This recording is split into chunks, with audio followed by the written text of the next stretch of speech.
I hear everyone, it's football, isn't it? Is it all watching the football, I suppose? All watching the football. Well, it's not football tonight anyway. Definitely not football, it's all history. It'll be good actually tonight. It'll be good. So if you don't like football, tune in. I love football, but not watching the Euros. I only watch Italy. I only watch Italy. Not interested in England. I'm not interested in any of them, to be honest.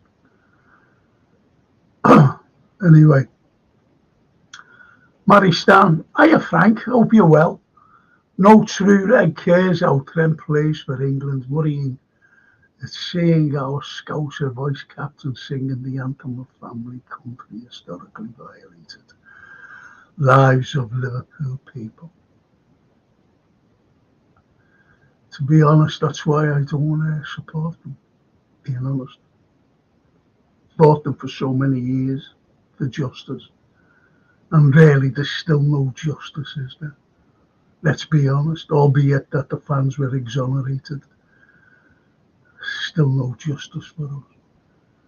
And to stand next to people waving the English flag or the Union Jack and the English flag, while they chant derogatory words to us, I don't even want to go into them.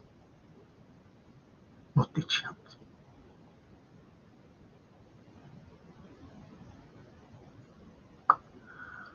The lovely Myra Page. Hiya, Myra, if you're still looking. How are you, sweetheart? That's good. It's good, isn't it? It's great when you, acknowledge on the streams that we normally go on, the political streams, that is. And unfortunately, there's a lot of people who haven't a clue about what's going on.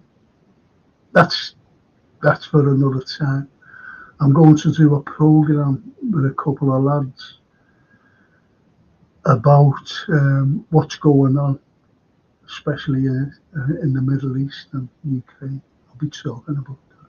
I'll be just having a set to, not a set to, a discussion with a couple of lads who I know. And they're well tuned up, just like yourself, Myra. Just like yourself, sweetheart. Chris Dix. Good evening, Frank, Anthony, and Myra. Hope you're all well. Saw the short video, Hero, Johnny Walker of yours, Frank. Thanks. Thank you.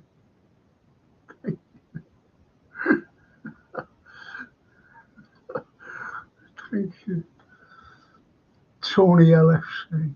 Hello, Frankie. Hope all's well, mate. There's a pint, the scotch, and thumbs up. Frank. Thank you. Thank you. Appreciate that, Sony. You know the score. You know the score. So, you know the score. No mince pies, eh? Called saying it. Even if Frank, hope you're okay. Thank you, Paul. Yeah, getting there. Getting there. I was looking at a place called Maori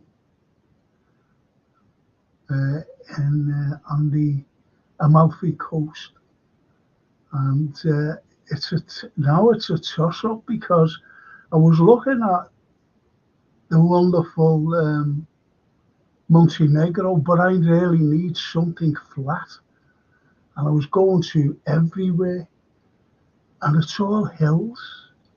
I always remember going to Kefalonia for a week once. It killed me. If I would have been a mountaineer, wanting to go for a beer, it would have been great. Oh, I should have seen the state of me climbing it. And I mean climbing. I didn't realise that they put us in some mad place down at the bottom. Lovely views, go on the balcony, big sea, fantastic, but nothing around where I was staying. And to go for some breakfast and that, and a few beers of a night,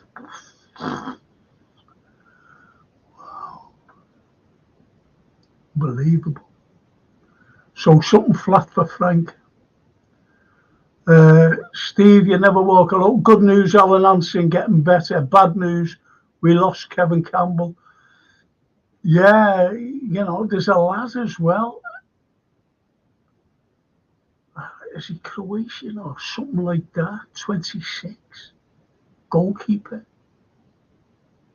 He passed on the other day. Believable. Yeah, great news about Alan. Great news about Alan. But I'll have his picture up tomorrow, along with Free Assange. Free Assange. And Myra's letting on to Chris.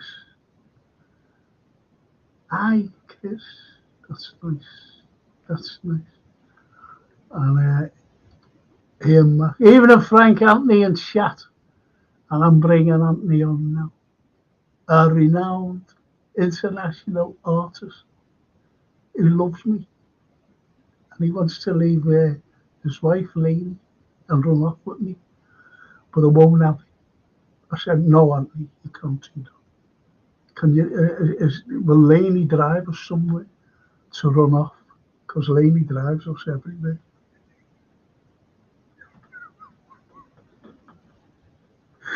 Could be getting a bad name, couldn't we?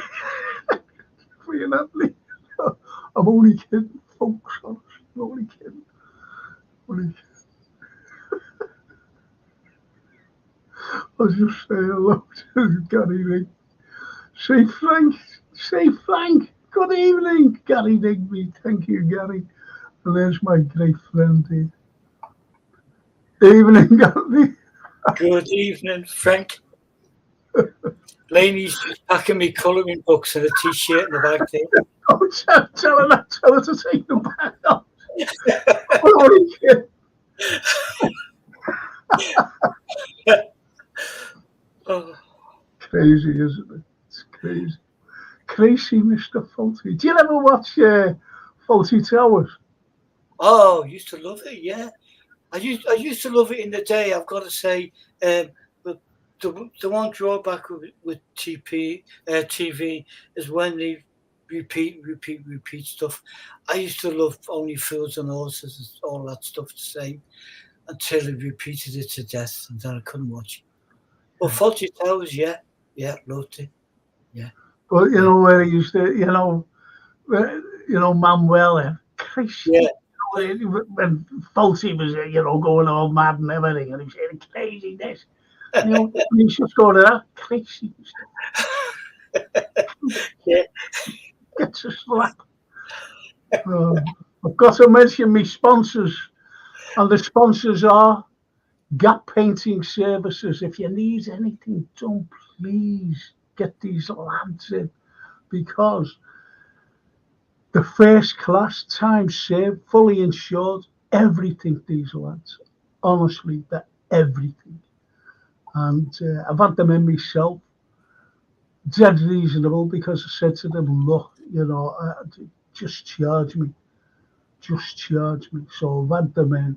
They've done a first class job. Absolutely brilliant. And very reasonable. And I said, is this what you charge? Like, if they're not an NHS worker or an OAP? He said, yeah. I said, go away. He said, yeah, that's what we charge. So get them in. Please get them in. That's Gap Painting Services. And they do commercial as well, besides domestic. Not only that, but if you're an OAP or an NHS worker, you get a special discount. So really, it's next for nothing. Get them in, people. Absolutely brilliant. And Paul Turner says, did you mention earlier podcast, Frank, you was going on a cruise?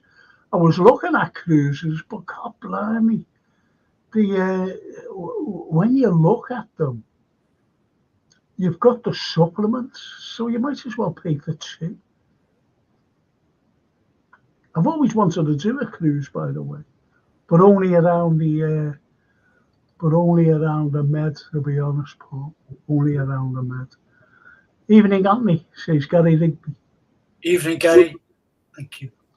Tony LFC. Evening, Anthony. Evening, Tony. There's a pint of scotch for you. The scotch. You can get the pints of me and you take the scotch, knowing you. What? Yeah. We go out on the cheese butty. Do you know what? Gary Rigby says he's a bit dated now. And he said, I speak very good English. I learned it from a book. And there's the cruise man, Paul Turner. Evening, Anthony.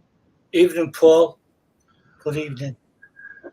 So listen, we're going to do some history tonight, really. And it's going to be good because what we've got these here. Now, the gates, Brilliant. you know, absolutely amazing. You chose these, didn't you? Yeah. Now, why did you choose them? Because I think it's important to keep as much as we're losing. And I know it's not the building, and I totally get that. But in itself, I think that is the most beautiful, wonderful piece of artwork which adorned the entrance to the Sailors' Home, which is such a part of Liverpool history. We're a maritime city. So it's that is like, we talk a lot about the brand of things, a logo and stuff, but to me, that is far more worthier sight to have than some duck or lamb thing. See, the thing is with this, with those, I always forget the name of it was a scale place down in the Midlands. And they were on these, they were doing nothing. They were just hanging there. They were going to rack and ruin, actually. And there was me and a lad named Phil Griffiths. He lived on your side of the water. Yeah. And Phil, both of us got them back. We fought for the name of that scale place came to me. It was a well-known scale place. Was he going to destroy them, Frank? Were they going to melt them down or something? No, they were just there. And their council in the Midlands was saying, oh, you can't have them. You say, hang on, they're ours. The Liverpools. And I gave them the history of them. I said, John Cunningham built this Sailors' Home in 1841 for sailors. And the armed services came into it then, because with the wars. I said, so lads who walk through there, Liverpool lads and other lads from around the country, walk through those gates, never to return during wars. I said, so they're very significant for Liverpool's heritage. I said, so we have to have them back. We've got to have them back. So anyway, it was good. We got them back with a bit of a fight. Point is, there was, once other people started to get to know what we were doing, they started to jump, bandwagons. Everybody seems to jump on a bandwagon. So they jumped on the bandwagon. And they were like, who are these people? Done none. We got them. This is when we was getting them. This is like getting them back. We got them back. And then they jumped on the bandwagon. And I said to Phil, I've had enough of this. I don't know these people. And I walked away from it. We'd already succeeded in getting them back, by the way. And he said, I said, no, not interested now. I said, I don't know these cowboys. These are going to take all all the accolades and everything, because of the Yeah. Gates getting them back, being here. I said, that's what's going to happen. And lo and behold, I was right. Because when they unveiled them, I wasn't even invited. Jesus. I wasn't even invited to the unveiling. And it was the same as well. And I got the commission for Tom Murphy to do the Noel Shabazz statue, because I campaigned with all my money to get a statue for Noel Shabazz, the WVC winner. And these people say, went on a committee. They were great. Don't get me wrong, they were very good, and getting the name of Shabazz out there.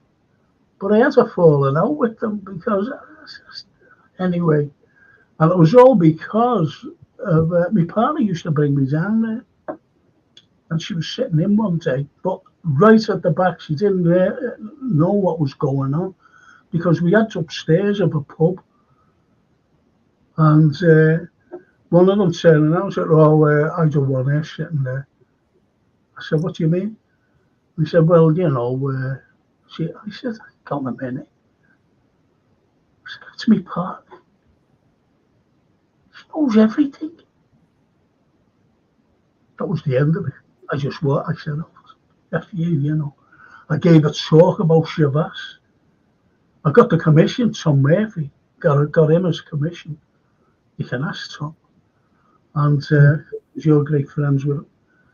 And I gave the talk at the town hall in the wonderful council chambers. Absolutely chock a block about Shabazz.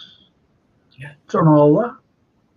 And when I went like that, I said, carry on, after my partner. And I wasn't invited for the unveiling day. No one knew about Shabazz, only for me. And I campaigned and finally said, yeah, that's got hold of Tom Murphy. Will you do a statue if you get the money? He said, yeah. That was it. Wasn't even invited to that. Jeez. You love Frank, don't you, some people? Anyway, Sammy Brennan. Hello, Frank. Just tuned in tonight's show. It's been a while, I know, but it's been my busy and work, union stuff. It's just starting to get a bit naughty down here now. I'm being a steward for Unite. I'm right in the middle of it. There's loads of Scousers down here. Now, there's loads of Scousers down here now, so the red flag is flying proudly. Is right. Is right, Sammy. Good lad. Good lad, Sammy. So you see the way it is. You see the way it is. With these John Cunningham. If Jason's listening, he'd put up the sailor's home. He'd put a picture up, but Yeah. he must be fighting with his kids. He's got kids, so he was just put us up, which is unfortunate. Yeah, he did. Not, Yeah, to the week. Yeah. But you know what, though, Anthony? When you look at the sailor's home, 1841, John Cunningham, the architect, and he pulled it down in 1974, and it was left. There was a hole just left there, and it was shocking because nothing was built on it until Liverpool 1 came about. Wow. Until Liverpool 1 came about. And that's where it more or less stood, where those gates are today. Yeah. Right there. That's, the sailor's home, via Paradise Street. And it's shocking. It's So there's lots of permutations, and I don't know. It's just nuts. And to think, there it is. There it is. Jason. And that we knocked it out. Look at the beauty. Look at it. Oh, no. Fantastic building. Fantastic building. Absolutely. And the inside, strangely enough, well, not strangely enough, it's all the same as the beautiful design. Because what you've got there, you've got the ship's wheel, you've got the ropes, the sail, everything you've got. Got all the maritime stuff at the bottom of them. And, of course, the liver bird. Beautiful design. Absolute beautiful. And then there's the inside. And that's the inside. And all the artwork there with the balustrades going around, the balconies. Yeah. The ironwork, yeah. The ironwork, yeah. And what you've got, they went over to Port Mary. They went over to Port Mary and they got them. Yeah. Which is, they're still in use today. Look at the ironwork there. Aren't they absolutely brilliant? And it's just the same as the gates. Just the same as the gates. So Port Mary, and rather than letting them go to their rack and ruin, they brought them over there. Yeah. To Port Mary. Brilliant. And people who go there and visit, can just go, hey, look, these are off the Sailor's Hole. Wonderful stuff. Wonderful stuff.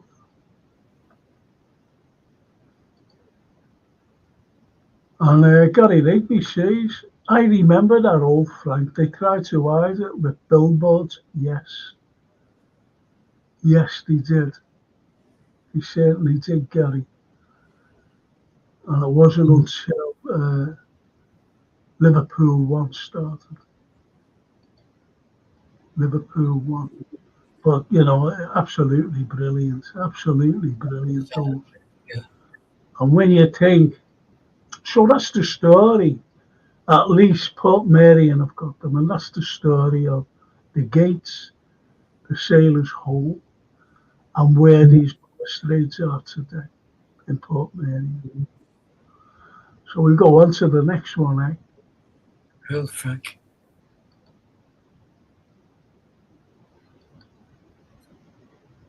Look at that. Yeah. Why did you choose this?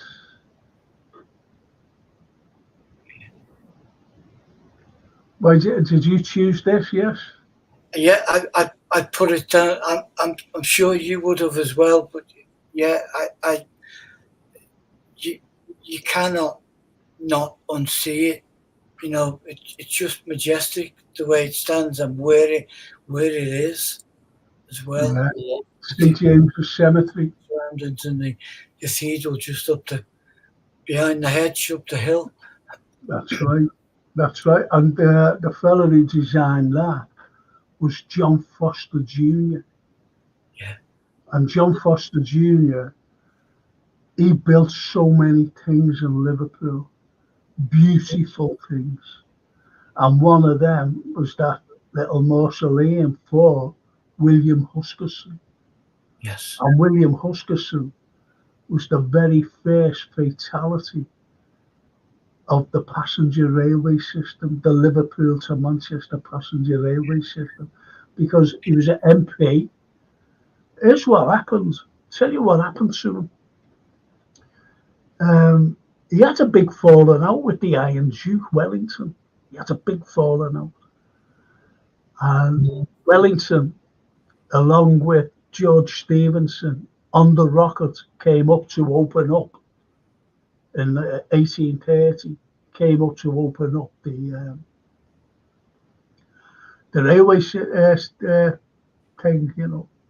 the Liverpool to Manchester, first passenger railway system in the entire world. It was Liverpool lads who, had it done. They threw up. Uskerson was a major shareholder.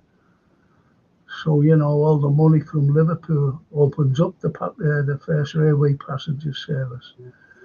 And what you had,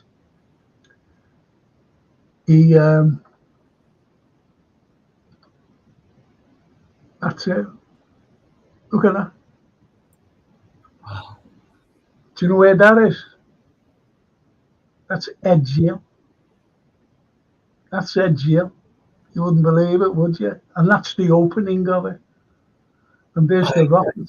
There's the rocket. That image before. That's wow. Isn't that brilliant? Absolutely brilliant. Yeah. And what has happened, Huskerson, he was in front, but, he had to be with a red and green flag, red to stop and a green to go. So he was walking across the track. And unfortunately, what had happened, he looked and he seen the Duke and he was going over to have a words with him and, whatever. I'm not saying he was going to apologise or whatever, but he was going to make amends because he had a falling out with him. And anyway, as he went over, he slipped. He slipped and his leg went over the track just as the rocket, George Stephenson's rocket, with the Duke on board, Wellington, the Prime Minister at the time, went over his leg. And unfortunately, he died with loss of blood and trauma. So that mausoleum was built for him in honour of him. There's not many people who know about that. The mausoleum, who it's for and whatever. Yeah, there he is. See, he falls. Look, see. Wow. There's where he slips as he was going over to apologise. I don't know whether he was going to apologise or what, but anyway, he fell on it and he was killed. And he's done so much in his life, hasn't he? Majestic life. Yeah. And Gary says, I put someone straight on YouTube. He said Manchester to Liverpool Railway. He was still arguing with me over it. That's the BBC, The BBC said that, and Manchester themselves. Because the odds are lying. What I mean is the oldest steam locomotive in the world. The Lion. They were saying it, it's the Manchester to Liverpool line. Piss off. I was fuming at the Beeb. Fuming. I said, it's out, there's the Lion. That's ours. And Manchester tried to keep it. It was there. Get out of it. Was it yours? What was his name? It was during Liverpool celebrations, the 700th anniversary, and also the Capital Culture 2008. 2007 was our 800th birthday. Yeah. What was his name? And he said, can you come up to the office, Frank? I said, yeah. So I went up and I was sitting in the office. He said, we've got this film. He said, we're twinning with New York. I said, oh, great. He was showing images of Liverpool. I said, this is great. Then all of a sudden, he came up and it said, the Manchester to Liverpool Railway. I went, whoa. What are you talking about, Manchester to Liverpool? I said, it's the Liverpool to Manchester Railway. I said, our lads will be spinning in the grave. They gave the money for them. It was their idea. No one else's. Manchester never had a clue. Yeah. I was fuming. Yeah. And the Scottish fella who was right Jimmy said, "Oh well, no one will say." I said, "You what?" I said, "People with a half a brain cell, if they seen that in New York, would go Manchester to Liverpool. Oh, Manchester there today." That's what they think. It's only what Gary Rigby said. It's only what Gary Rigby said. And I blame the BBC for that.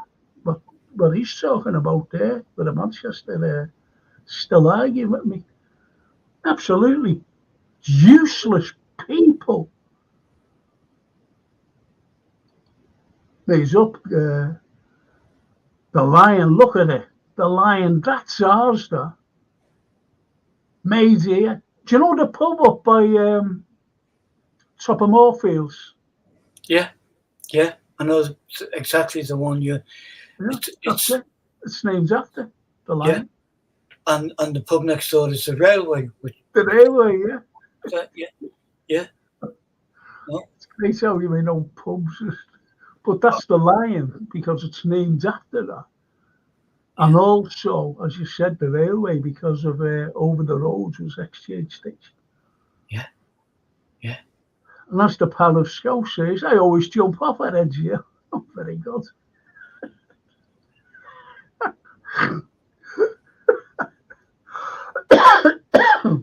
Get me started.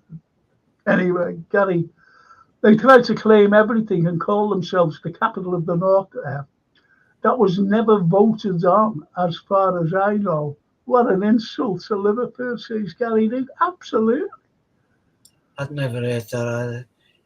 You know, a few years ago, I think I've mentioned this before, they wanted, license plates.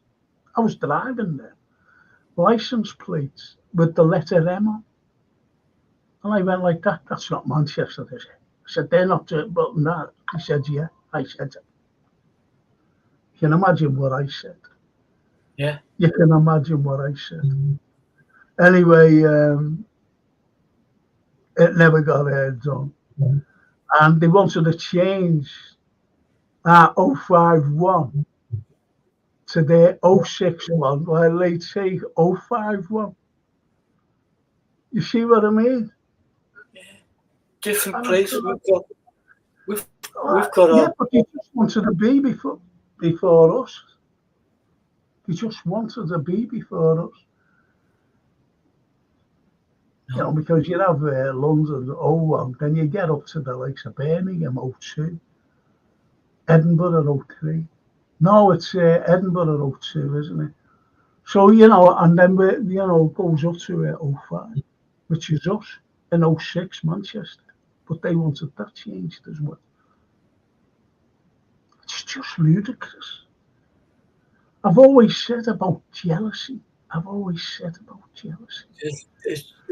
It is, and it's so apparent everywhere. Yeah. And everything, even in sport. And you see the top of the picture of the overhead, the Lion. You've got the overhead railway carriage, which is fantastic. Yeah. Absolutely fantastic. So you do have these things, and we're great. There's no getting away from it. What we've given the world, not just the country, but the world, like the first passenger railway system in the world, like the very first wet dock in the world that everybody copied. Incredible. So that's. I'll give you one last thing about Huskisson, which is unique, absolutely unique. Baroness Orski, she had written The Scarlet Pimpernel, and she based The Scarlet Pimpernel on William Huskisson. There. Unbelievable, that, isn't it? It is but absolutely fantastic. He used to go over and smuggle the Aristots out, the French Aristots. But there was also English Aristots over there as well, you know. That's what people tend to not know. And he used to smuggle them because they would have gone to the Madame Guillotine. Yeah. It's incredible, isn't it? Absolutely. So anyway, let's get on to the next one. See what I haven't seen these, you know. I haven't seen them. Look at that. Yes. Look at that. Now I choose this.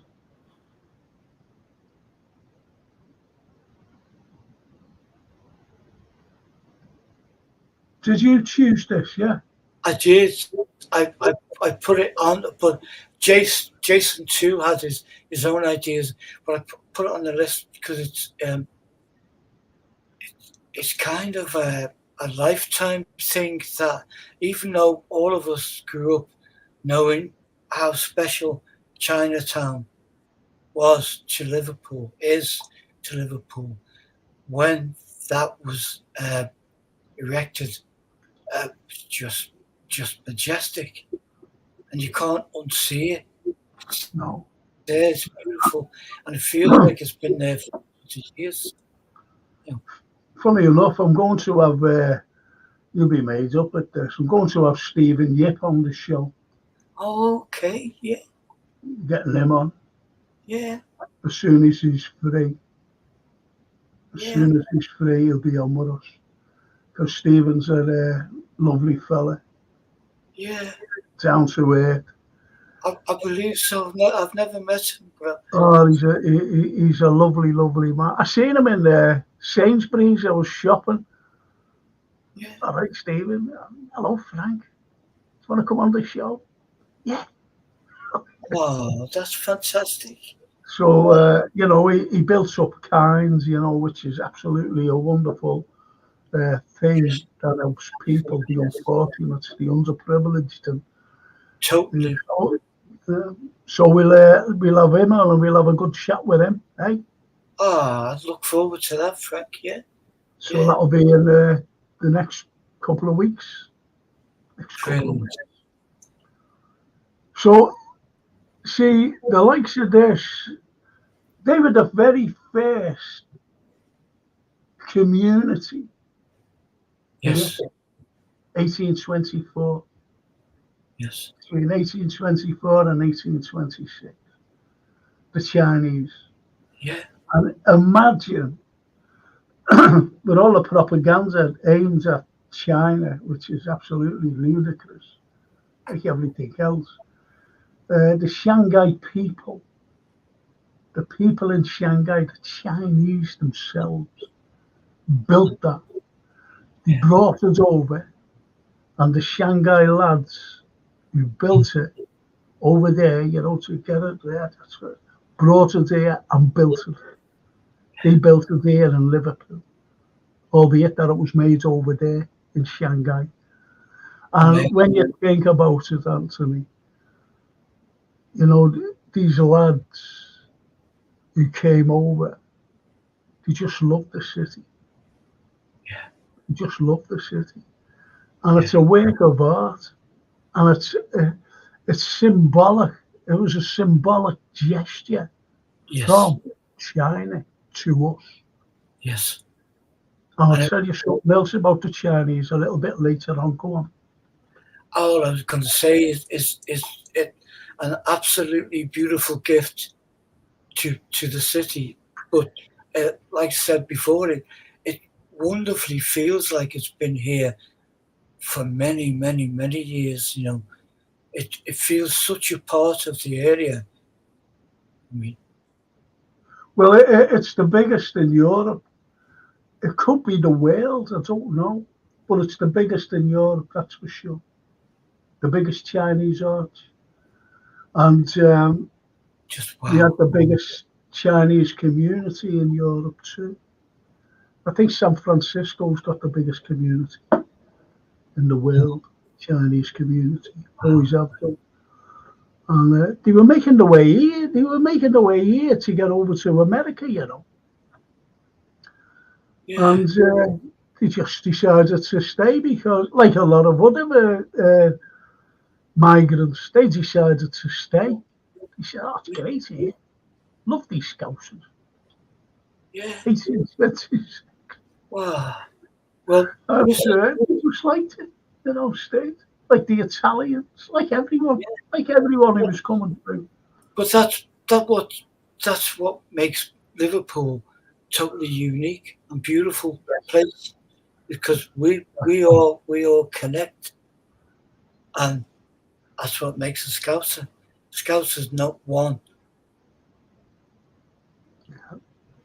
Um, Gary says there's a video on YouTube, Leeds versus Manchester as the capital of the North. So I said, what about Liverpool? You should have seen the abuse I got for saying that. Well, they would. You know what? They would, wouldn't they? Aye. Yeah. I was watching a program, I forget what it was, and they were talking to this girl, supposed to be a prominent girl, and they said, well, where do you come from? And she came from, I'm from Armley. I'm from Armley, Leeds, Armley. I said, oh, jeez. Yeah, okay. Armley. Anyway, Gary says, love that, but notice we were the last city to get one, even though we have the oldest Chinatown in Europe. Yeah, that's why we made it the biggest. The Chinese, Shanghai, yeah, let's make a bigger one. It's like when the Catholics were emancipated in 1830, and you had Welby Pugin. He was building cathedrals.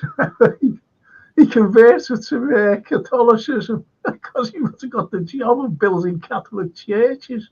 So anyway, he built loads of them, and he built 16 cathedrals.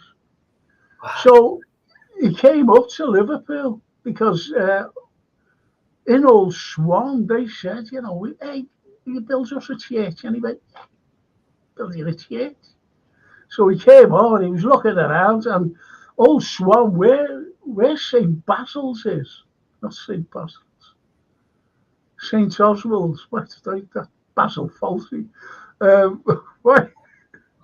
where he's looking at, where it's situated, as you know, it's on a hill. It's on a hill, St. Oswald's, and it was looking down, so there was hardly anything in front of it, so you looked like down into Liverpool, what was there of Liverpool anyway. And he went like that. He said, "Do you want a tower? Do you want a tower? A steeple?" He said, "Oh, we'll have a steeple." He said, "Do you want the biggest one?" He said, "Yeah." So it became the very first steeple Catholic church in the north, Wow. St. Oswald's. Wow. And that was Welby Pugin. Now, as I said, he built 16 cathedrals. Wow. He built 16 cathedrals, and there it is. St. Oswald's. And they were amazed off. They went, "Yeah, we'll have one of them. Will it be all right?" And he went, "Yeah, of course. Emancipated now." And that was it, because you notice, St. Anthony's in Scotland Road, just giving you an example. It's got a pitched roof. There's no tower or nothing. Yeah. And you've also got St. Peter's in Seal Street, which is now a club. I know. And that's got a pitched roof. Nothing could be high. They had to be inconspicuous, Catholic churches. But when they were emancipated in 1831, bang, there you go. Steeples everywhere, coming out of our ears. Steeples. That's what he said. He wants a big steeple. He went, "Yeah, I'm one of them." Spires to the heavens. Yeah, big spire. And I just think it's fantastic. And I think I might have that answer that, to be honest. Right. Yeah. Why these? Oh, there's a million words to describe these, but if, again, biggest part of the identity of Liverpool, I think, are Well, these remarkable yeah, birds. And whether you're into sport, music, or anything, you cannot see a picture of these and not think of Liverpool.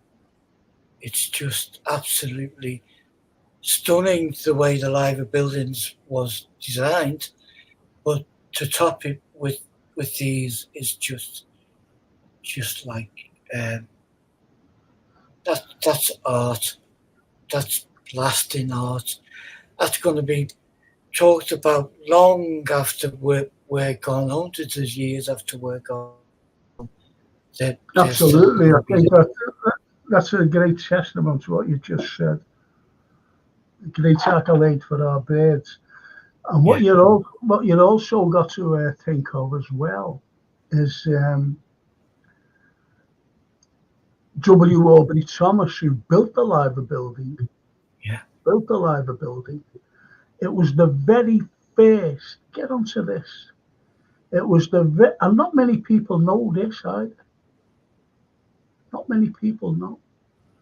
It was the very first uh, steel infrastructure in the world, and the Americans copied it. Like, oh, we'll have some of that.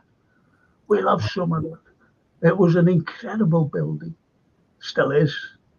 wow, Still is an incredible building. The Liver, it and is. it was steel reinforced concrete. Think about that. Yeah, Reinforced concrete, wow, and the Americans loved it. They said, "Oh, we'll have some of that," and they did. They did. All their steel, what happened, and it was only through W. Aubrey Thomas. But wow, getting back to the bird, you notice that it's sitting on an egg. yeah, That's an egg, and the bird is just hatched. That's why it's got its wings out, because the bird itself was given to us by King John. It was King John's eagle. yeah, It was the eagle of St. John too. So he combined the two. And when he gave us the Royal Charter to call Leopold, the Royal Charter, there you are, 1207, 28th of August 1207. He gave us it. We became Leopold years yeah, ago. Liverpool. And there it is. There's the seal. yeah, And it's an eagle. It's an eagle. Then we go back to the Civil War. And we go back to Prince Rupert in 1644 when he came up here to take the castle away from Colonel Moore, who occupied the castle. He was a parliamentarian, and he was here for 18 days, Rupert, and he couldn't take the castle. So anyway, he finally took it after 18 days. 18 days, he lost 2,000 men. 2,000 men he lost. He used up all his gunpowder. And in battle, he did it slyly because he said, I can't get near this place. These are holding us up. And what had happened? Battles were won and lost in a day, as you know, I've said that many times. Because when it went dark, you go, see you tomorrow. All right then. Don't go away. All right, stay here tomorrow. We'll have another one. So that's the way it was. That's the way it was. So what Rupert did, because he couldn't get his way, and he was running out of gunpowder, because without gunpowder you're finished. he did a pincer movement in the night. It was night when it was still dark, and he captured the castle. Anyway, then the royalists stole the castle then until that was in the June. He was here from the May until the June. After 18 days, he got off to Marston Moor, and then in the November, the same year, it was retaken by the parliamentarians. And what they did, they ran up to where the seal was, the royal seal from 1207, and they smashed it up. So when Charles II was reinstated to the constitution of the monarchy, it was reinstated in 1660. He went, right, okay. And in Liverpool, he said, can anyone see the royal seal? Is there any engravers here? Remember what it was like? And this fella just put his hand up. Yeah, I do. Yeah. And it came out, but unfortunately, it came out like a cormorant. It came out like a cormorant, not the eagle of King John and St. John. Yeah. If you know what I mean. Yeah. And there it is. Came out like that. You know what? Go on. I have drawn and painted them so many times over the years, different things and different, and it is empowering to look at them and to create an image of them. It's just the spirits of Liverpool, aren't they? The spirits of Liverpool, absolutely. Absolutely. I always remember I was reading, I'm going back years ago, and I was reading something, and when sailors, no matter what century they were in, decade they were in, as they were coming down, they went up in 1912, as you know, and as they were coming down the Mersey, you could see little dots, 2 little dots in the sky, and they knew they were the birds, because as they were going nearer and nearer, the birds from that was growing, and that's what greeted them. They always said that. Loads of sailors said it. They didn't know each other, obviously. But, seeing the liver birds, we knew we were home. Yes. I thought that was fantastic of the lads, to say things like that. Absolutely. William Blake. Yeah. And you know what? The fella who designed them, tell you the true story, and then we'll go to our break. Yeah. Was Carl Bernhard Bartels, a German. Yeah. A German. And this is, you might think I'm joking, but I'm not. I'm not. So anyway, Carl Bernhard Bartels, he went up and he was the great sculptor, this great German sculptor. Anyway, when war broke out, a couple of years later, 1914, they rounded up all the aliens, meaning foreigners, and even people with German sounds and names, and they incarcerated them in the Isle of Man. The Isle of Man, incarcerated. And he was saying, I'm not a soldier, I'm an artist. So they went, I don't care what you are, mate. So anyway, he was that fed up and angered, really angered.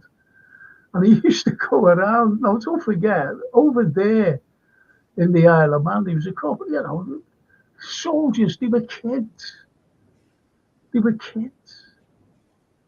And he used to go up to them soldiers and go, "When the war is over, I shall take my birds back home, Schweins." That's what he used to say. "I'll take my birds back." He said that every day. So anyway, one of them went, "All right, Sarge, I think we've got a nutter here. He's going on about birds and he's taking them home." He said, "Who's that?" He said, "That fella over there." Anyway, they thought that he was mad. And he was the first German in the First World War to be repatriated back home. And he came back home. He went back home to Germany. Carl Bernhard Bartels. I think that's heartbreaking, and the further snippet that I heard is because of the German Association, that the council leaders, the council elders, whatever, they didn't mention that the birds were designed by a German. They rubbed that out. Why do you think, Anthony? Why do you think they rubbed it out? Why what, Frank? Sorry. Why do you think they ignored and just like distanced themselves that it was a German sculptor who done the liver birds? Why do you think they did that? Well, for me, mainly out of ignorance, because then they gave it to the ironmongers who cast the birds. But what, Frank? I'll tell you why. Do you want me to tell you why? Yes, please. Distance yourselves. Anything to do then with Germans. Anything. It's like, I'll have to say this, by the way. It's like what people think of Russians today. Distance themselves. Right, distance. Point is, that's what they were doing then. That's what they were doing then. Distancing themselves. Because what they were thinking was, we'll have to take these down and destroy them, melt them, take them off the liver and melt them down. Well, we don't want that. And that's why it was obliterated, the sculptor. That's why. Yeah, wow. It's like if you go to the Korean War, 1950, the Chinese were persecuted in this country. And that's, you distance yourselves from anyone. What bloody wars create. You distance yourselves. And I'm talking about the country. And then it's full of propaganda anyway. Yeah. And that's the way it is. That's the way countries work, unfortunately.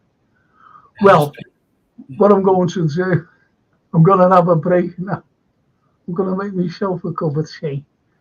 And I hope you enjoy the clip, people.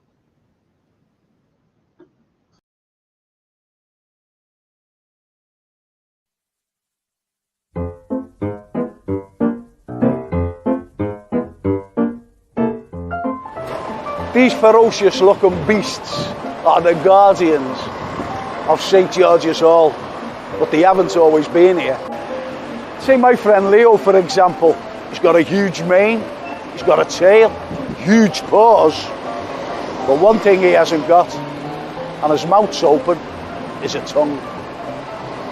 So why would anybody sculpture 4 fantastic lions and not give them tongues? Here's the reason why. It was designed so that these lions were at the base of a fountain, and this is where the water was going through. The idea was that the water would come through the lion, through its mouth, and that's why it hasn't got a tongue.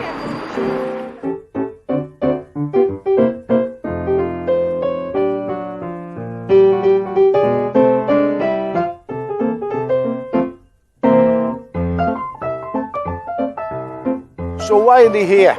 Well, obviously, the fountain was never built down in London. We brought them up here to Liverpool So now they are the guardians of St George's Hall. So the next time you pass on the bus, take a look into the Lion's Mouth.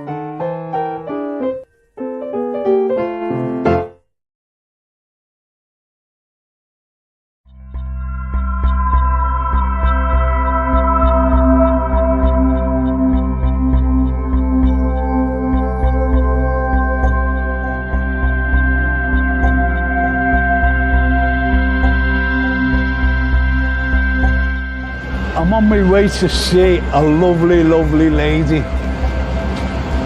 John Lennon. Never heard of him.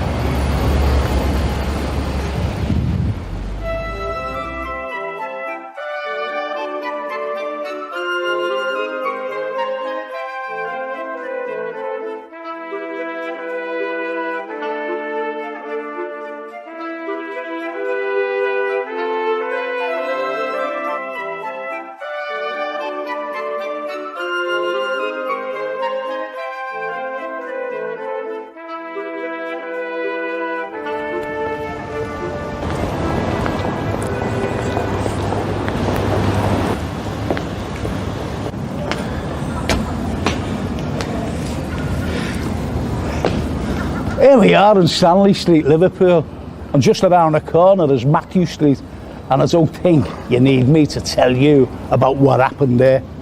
However, let me introduce you to this lovely daughter of Liverpool, Eleanor Rigby.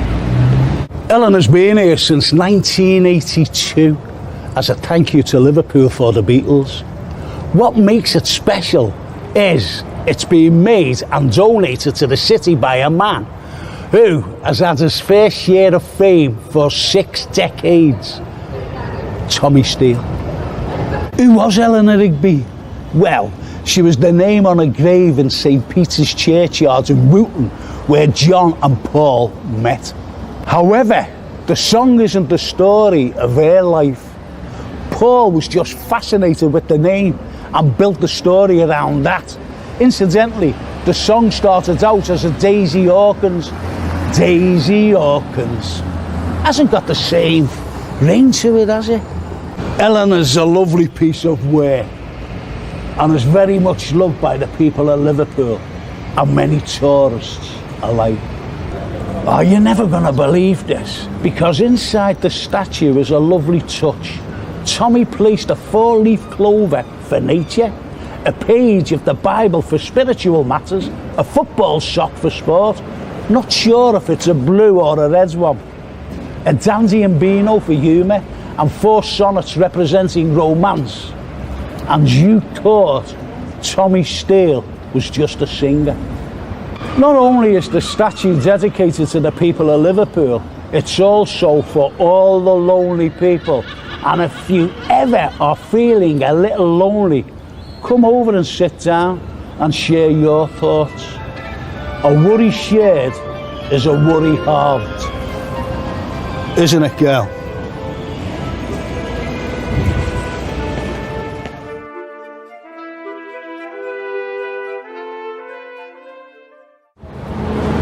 We're in Harrington Street, the other side of Matthew Street, and the Liverpool architect, David Backhouse, had put a nice little twist of humour on his building, Cavern Walks. Have a look at it.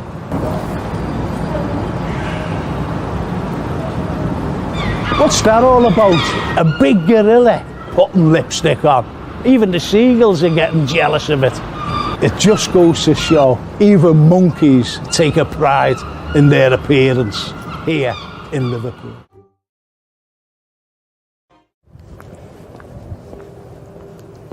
What a fella. Frederick Johnny Walker, unbelievable man during the Battle of the Atlantic.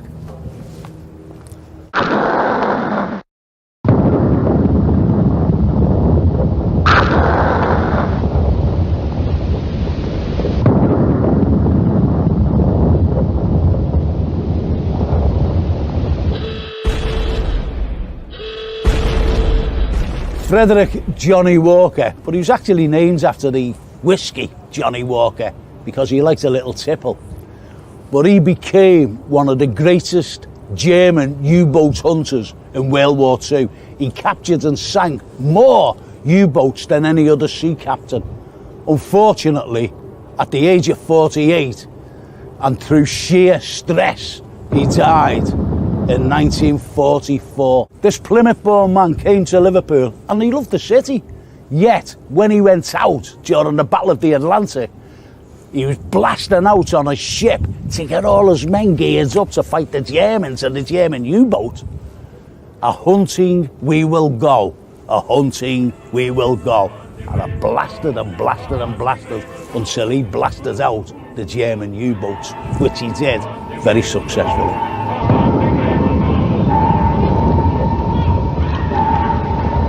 This man richly deserves to be in Liverpool folklore because he was such a hero. He's not looking over the Mersey now for U-boats. He's actually looking at the ferries and keeping an eye on them.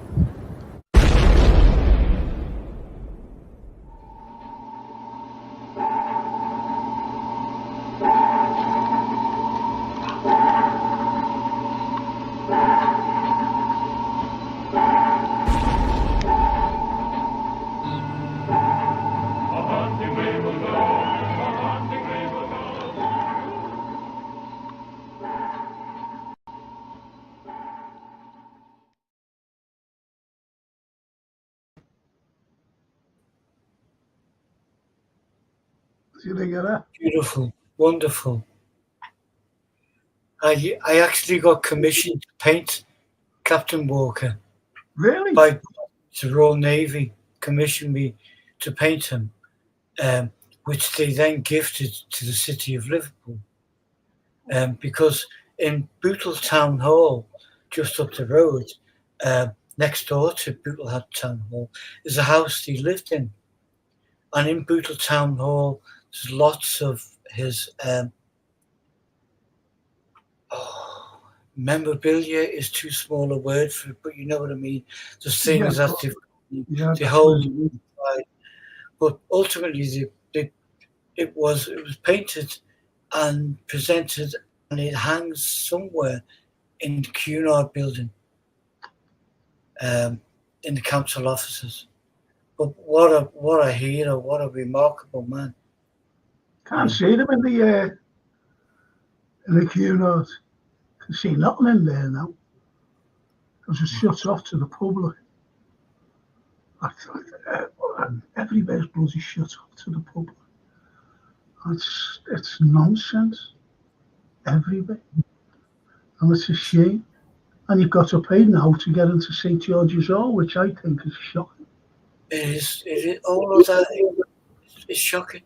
I'll tell you what, another snippet, which I haven't confirmed myself yet, but I believe that they pulled up paving stones on Rodney Street and they filled them all with tarmac because it's easier to maintain. I said to Laney, that can't be right because it's one of the most historic streets in the country. And tarmac in it. Tarmac in it. If you think about it, I'm going back to the birthday in the capital culture year, 2007, 2008.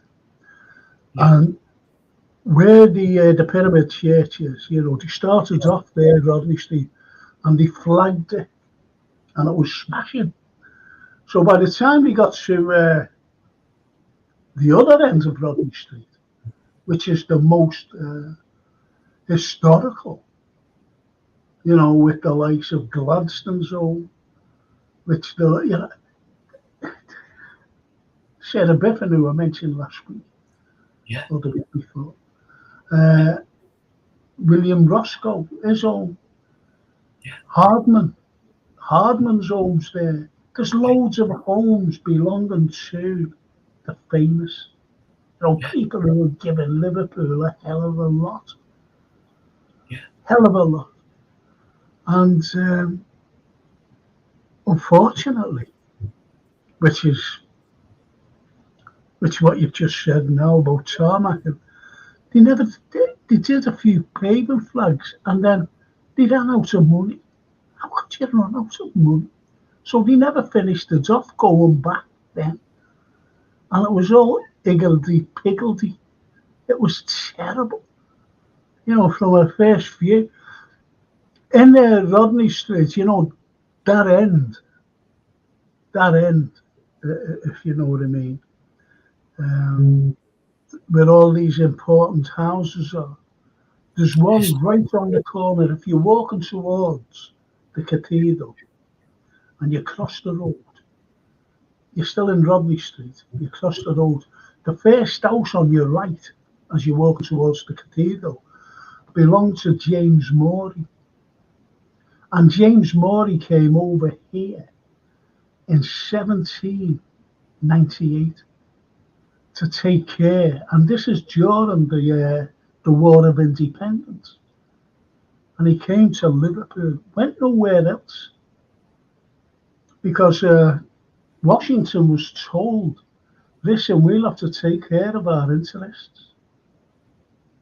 And he said, well, we're in Liverpool. Get over to Liverpool, because it was very important. It was very important to get here, because Liverpool was in the right place at the right time for sail, the sailing ships. Yeah. So he said, get over to Liverpool. So we became the very first, might as well say, ambassador to come out of America during the independence. Never went to London or Paris or Rome or anywhere. He came here to Liverpool. Yeah. And he stayed here for 42 years. James Morey. He was an Irishman. He came through Liverpool to get to America, came over to Liverpool to get to America when he first went to America. So he stayed here for 42 years, representing the American government. Wow. So, that's a very important place. And they're going to tarmac it. Believe so. It's just, it's incredible how, do we say penny pinching? Dare we say penny pinching? I just don't know. Well, the government's not worth a carrot anyway. No. They've always starved Liverpool of funding, always. Yeah. So we have to do our best, to maintain the standard. Yeah. But that standard is dropping, as you said, about taking up the pavement flags and putting tarmac down. I don't understand.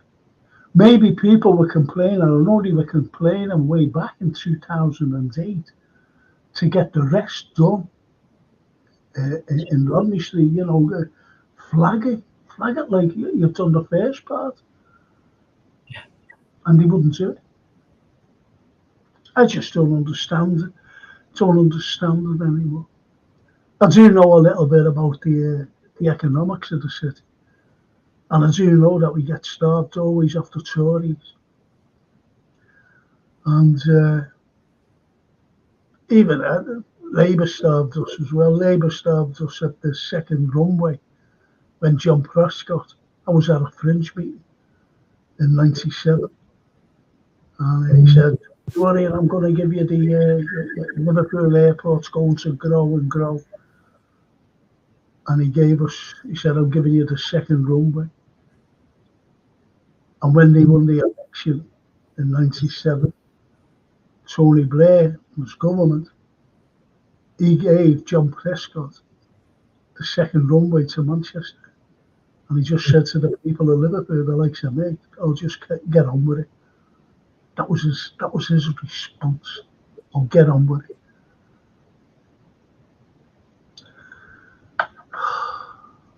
And people wonder why I'm angry at politicians and politics.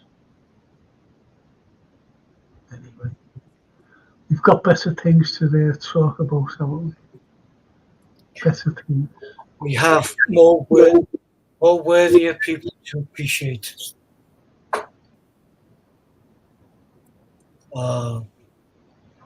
This I remember since childhood, and obviously our kids growing up. Peter Pan in Sefton Park, but it's got such a artistic feel about it, and I couldn't imagine seeing it anywhere else in the country other than outside the Palm House, beautiful Palm House. Peter Pan, never aged, never grew up, always stays a child. But it was vandalised, wasn't it? It was, and you had It to was take. vandalised. Yeah.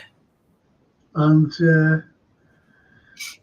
it's restored to its former glory. And at least people, it's not vandalised anymore. No, And it's absolutely brilliant. Absolutely brilliant when it you is. look at it. The Palm House itself, I love the Palm House, Anthony. That's a monument in itself. And And when you look, sorry, therein lies another. There's some beautiful pieces of art, statues, monuments in and around the Palm House. yeah, But there's one noticeable absence which should really be there, and we talked about him often on the show, and he himself is is such a character that he would make a statue as tall as that. And I'm talking about the great George Melly, who did so much for the farmhouse. We've got to get a campaign going, Yeah. because when you look at I wish people could get up this documentary, George Melly, and see him sitting outside a Tesco supermarket. Can I just say hello to DW? Evening, Frank, Anthony, and Ledger. Hi, DW. I haven't seen you for a while. I hope you're well, my friend, good friend. I hope you're well, DW. And anyway, try and get it up on YouTube or something. You might be able to get it up on. And you see him sitting outside, or whether it's Tesco's or wherever, Sainsbury's, whatever, collecting money down south to save the Palm House in Sefton Park. And he got it going because it was a wreck. It was a wreck. Moncur and Mackenzie, two architects from Glasgow, they designed and built it. Two Scottish lads. And he said, we should save this. We should save the Palm House. And you see him sitting there, and he's got, Sefton Park Palm House, Keston. It's so sad and poignant. And I'd love to start a campaign to have a statue for him, because he was such a fantastic ambassador for Liverpool. And people don't realise it. Yeah. And he's so familiar to people who love Liverpool and who love the Palm House. Yeah. You see, when we look at people, I mentioned Noel Chavash before. Yes. I mentioned him. There's George. There's George. Yeah. What a character. Flamboyant. Great jazz musician. Great jazz musician. Yeah. He came from a distinctive family here in Liverpool. And do you know where they're buried? I'm not saying he is. They're actually buried in the ancient chapel of Toxteth. That's how far back they go in Liverpool. Yeah. The ancient chapel of Toxteth. And one of his uncles, well, I'll give you two things about. I don't like it. I should have done that. Shouldn't have done that. two of his uncles, well, great uncles. One, this is the Melly family. Yeah. One of them, he was in the city centre, and he seen the likes of me and you, to be honest, kneeling, Staggering. yeah, just drinking water out of pools of water, just thinking, because you're thirsty. And so he decided to get these. I know that you've done a fantastic drawing of one of the wall taps. I Am I did. right? The one, yes, the one that was on Byram Street. The I one could, on Bynum Street. I met a wonderful guy a few years ago, Patrick, who was researching the monuments to Liverpool, and he's classed them which part of the city, which one was built first.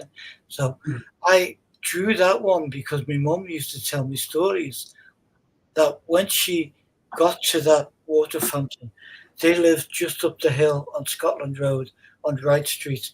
So she knew she was nearly home. But there it is, yeah. Yeah. Look at 1857. But it 1850s. was his uncle who got them all around. He said, I don't want to see Liverpool. Well, These people in Liverpool, thirsty and drinking from pools of water, stagnant water. what a gift to the city is that family, you know what I mean? So why is that a statue to Good Time George? Yeah, absolutely. That's a fantastic dog. So, and his other uncle, you're going to love this. You're going to love this. His other uncle, what he said, he bought a plane, and this is in 1911. Wow. 1911. And planes had only come out really by the Wright brothers 2 years before in 1909. So they modified the planes and everything. Yeah, we love one of them. And anyway, he used to have it on Southport Sands, where it was hard. It was hard, like the salt flats, believe it or not, in Utah. So anyway, he had his plane there because there was nothing around. You couldn't take off anywhere.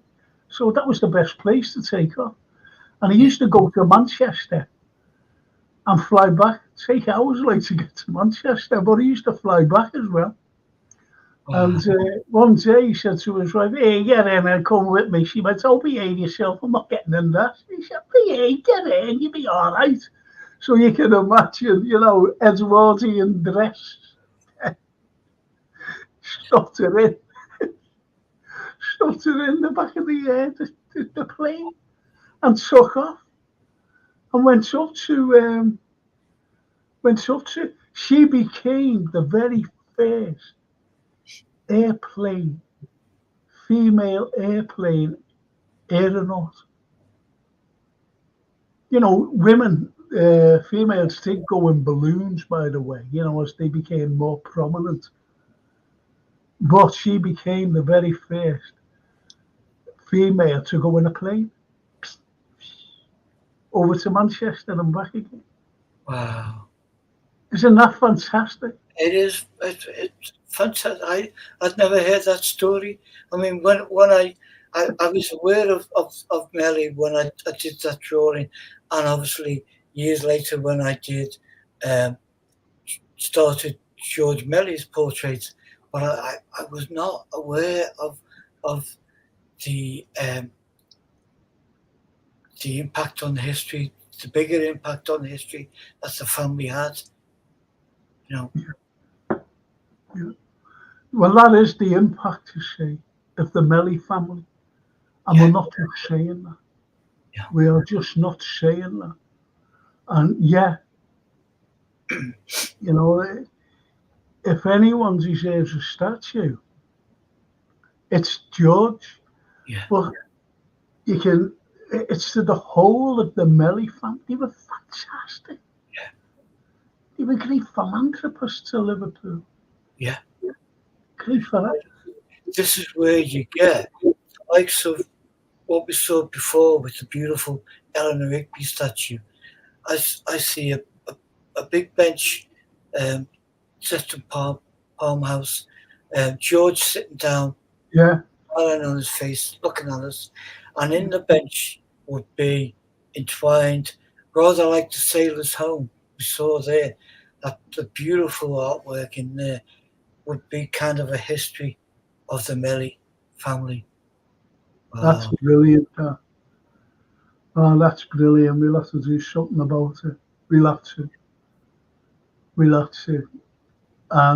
Who's the man to do it? Tom. Tom would I'll do meet Tom. Yeah, Tom would do it, yeah.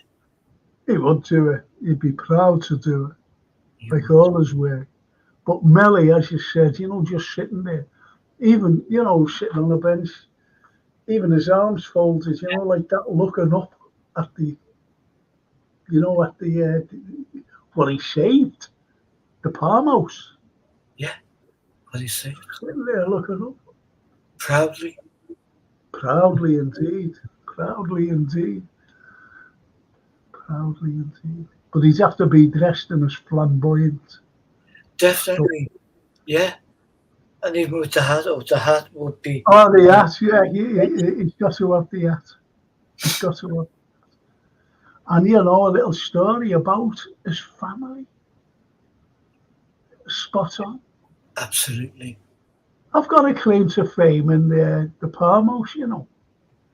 You know that? Yeah, honestly. I was the first fella. Did you ever remember Lark in the Park? Yeah. I do. Well, it was all music, wasn't it? Yeah. Music festival.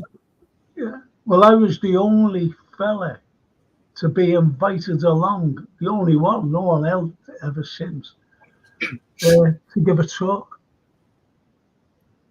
And when people knew, well, it was all the young there, who used to go to the Lark in the Park. Yeah. And everybody just enjoyed themselves, you had the bands and everything. So anyway, when it was mentioned that I was going along, all the old ladies and the fellas came along to listen to me. And all these youngsters were going, "Oh, who's this fella?" They were expecting me to give a song, and I was playing, I was just talking, as you do, about the history of Liverpool. And there was a band behind me getting ready to play. Band. But I forget who they were. They were well known as well. They were a well-known band. The Lord, all of those started out there. I forget. Honestly. It could have been Cast, could have been the Lars, it could have been anybody. And they went like that. He said, "That was great, Danny." Said, "I was listening to what you were saying." He said, I forgot to tune up my guitar. And so I finished, got off, shook my hand, got off. And I heard them then tuning up the guitars. And these youngsters they weren't pleased at all, So, that's what we talked about week in, is the mix of history is not standalone. No. In the city of Liverpool, you've got such a wealth of history with music and with sport, with boxing and the football and the horse racing and all of that becomes historic. Yeah. I don't think there's any occasion where they should not mix. No. Vital. There's a little bit of controversy coming up here. I just want to say to the DW, I'm good, thanks, T. I'm really good. Made up to see you. I was worried. There was a fella. I was looking at Judge Knapp this morning. Well, this afternoon. And it had D, S something, W, and you know, another capital letter after that. And I put up, is that you, is that you? You know, put his his name. And I said, is that you, TW? And he never answered me. And I thought it was you. But anyway, he never answered me. Jack Klugman did. Jack did. I'm amazed up, I'm good, I'm amazed up to see you. I really am. I haven't seen you for a while. I haven't seen you on any pods either. You know, what we get into. Myra Page has been on it. As you know, TW, you know Myra. Lovely lady. And Ian Mackers, the controversial, I read this and I was fuming. Did you read it? I heard it, yeah, or Emily. What do you think? What do you think, though? I'm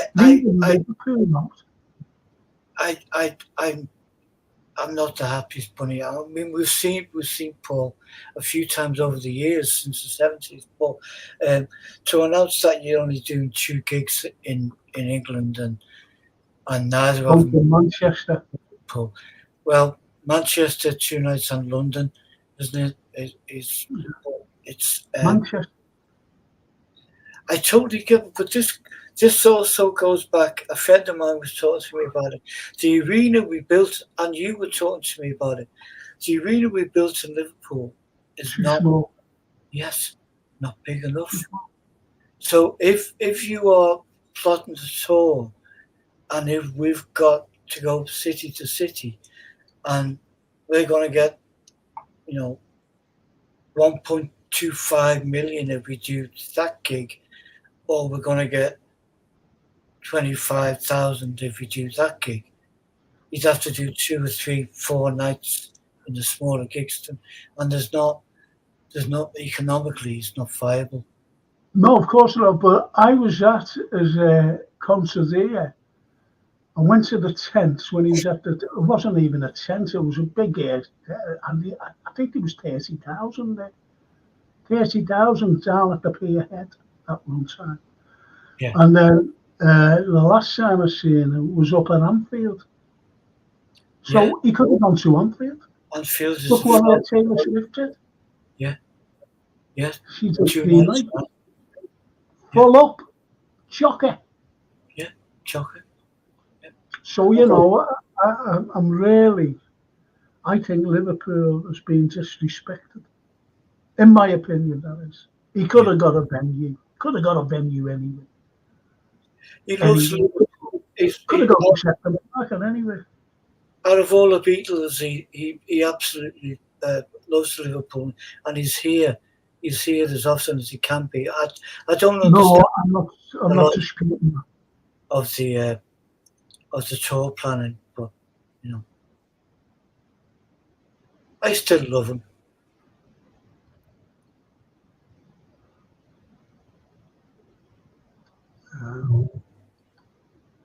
Ali Nus, our Romanian friend. Congratulations on Romania. I've seen the highlights. I won't watch any matches. I'm only watching the Azzurri, Italia. Forza Italia. That's all I watch. But congratulations, we're beating Ukraine 3-0. Made up. For another reason as well. And DW. Nah, not me, Frank, not knowing blank anyone. Got to be said, I've always found Jack Klugman a bit frosty though. I understand that, it is very hard to get a response. I'll tell you who's worse than him though. That grassy knoll. Sorry to say. But when he comes up with a great comment, I have to acknowledge it. Just like you, TW. Always acknowledge you. Just like you.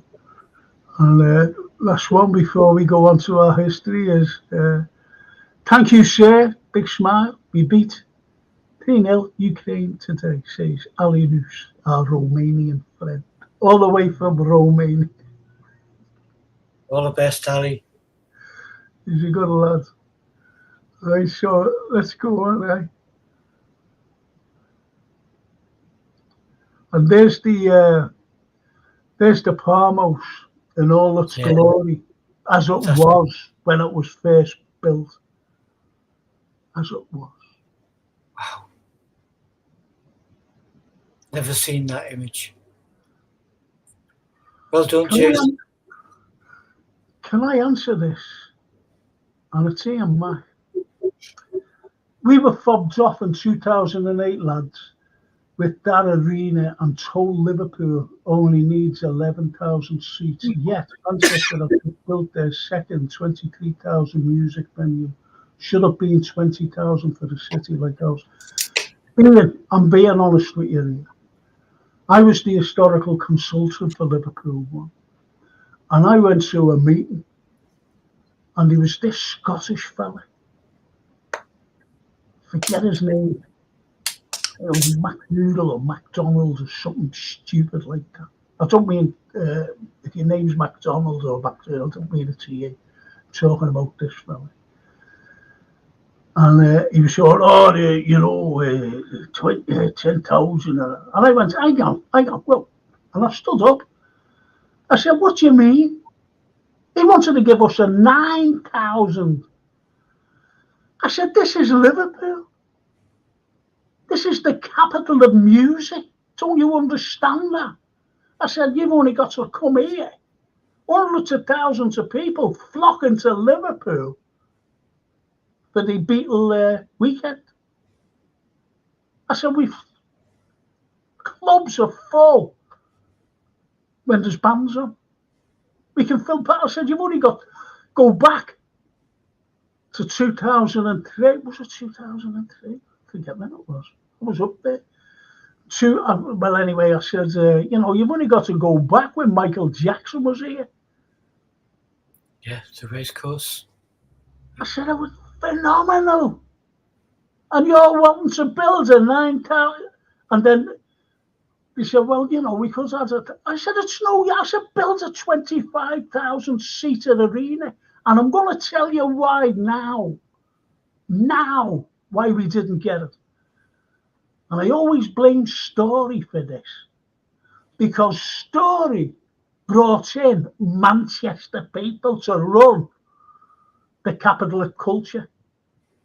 Think about it. Bringing in Manchester people.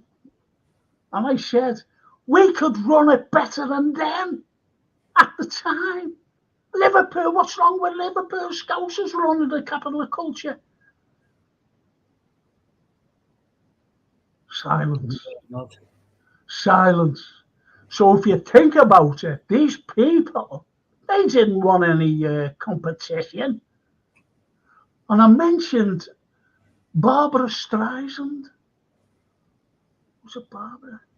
Yeah, and Barbara Streisand at the time, and also Neil Diamond. And I said, they've refused to, we wanted to do stupid tents. I said, but they refused, let's go up the road.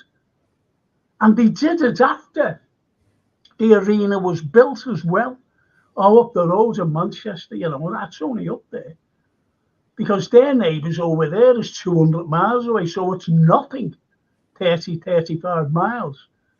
It's nothing to them. They thought like, oh yeah, all the Liverpool people who want to see us will just go up there. And it's shocking. And we got it. And it was the same Scottish, what was that?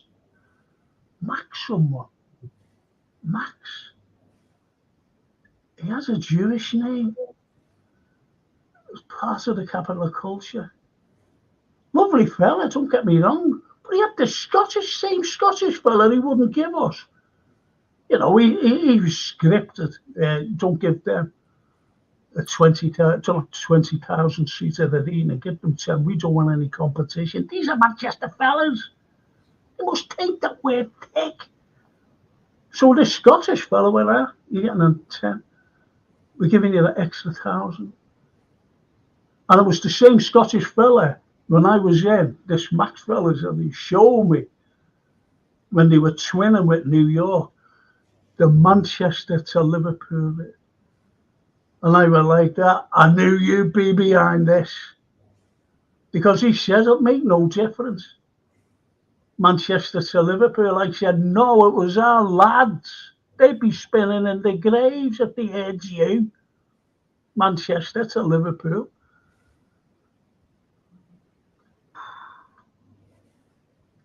And I was filming that day as well. When I went shop, I was filming. I had a little angry head on.